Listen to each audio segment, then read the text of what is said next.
رسول اللہ کے خطبے کے دوسرے پارٹ کو لے کر ہم آپ کے سامنے حاضر ہیں۔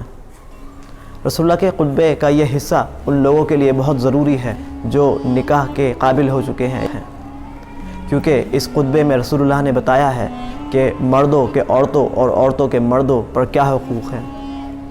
ان حقوقوں کو جاننا بہت ضروری ہے جس سے مرد اور عورت کے بیچ کا رشتہ اچھی طرح قائم رہ سکے۔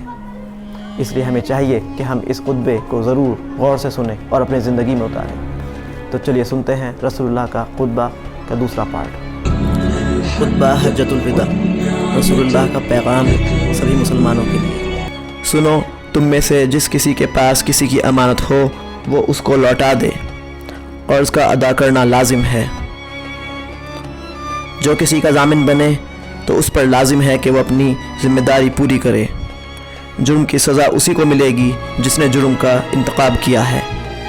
بیٹے کے جرم کی سزا باپ کو یا باپ کے جرم کی سزا میں بیٹا نہیں پکڑا جائے گا۔ عورتوں کے معاملے میں ہمیشہ اللہ سے ڈرتے رہو، کیونکہ تم نے اللہ کی امانت کے طور پر ان کو حاصل کیا ہے، اور ان سے ازواجی تعلقات اللہ تعالیٰ کے قانون کے مطابق قائم کرو۔ سنو، تمہارے لیے عورتوں کے لیے حسن سلوک کی وصیت ہے، کیونکہ وہ تمہاری پابند ہیں اور ان پر تمہارے اختیار کا دائرہ محدود ہے۔ اے لوگو، عورتوں کے تم پر اور تمہارے عورتوں پر کچھ حقوق ہیں۔ تمہارا حقوق یہ ہے کہ وہ کھلی بے حیائی نہ کریں اور وہ تمہاری خوابگاہ کو کسی غیر سے پامال نہ کریں۔ تمہاری اجازت کے بغیر تمہارے ناپسند شخص کو گھر میں داخل نہ کریں۔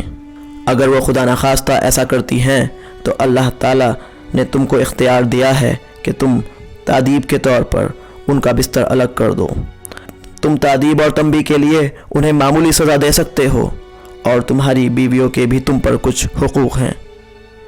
یہ کہ تم لباس اور طعام کی سہولت میں ان کے ساتھ حسن و سلوک کرو۔ اگر وہ تمہاری نافرمانی سے باز آ جائیں اور جائز امور کے مطابق تمہاری اطاعت کریں تو دستور کے مطابق ان کے خوراک اور لباس فراہم کرو۔ عورتیں معروف کاموں میں تمہاری نافرمانی نہ کریں۔ اگر وہ اس معیار پر پورا اترتی ہیں تو تمہیں ان پر کسی زیادتی کا کوئی حق نہیں۔ عورتیں گھریلو اخراجات میں شوہر کی اجازت کا خیال رکھیں۔ بچے کے نسب اسی کی طرف منسوب ہوگا عورت جس کے نکاح میں ہے۔ کسی عورت کے لیے جائز نہیں کہ وہ اپنے شوہر کی اجازت کے بغیر اپنا مال کسی کو دے۔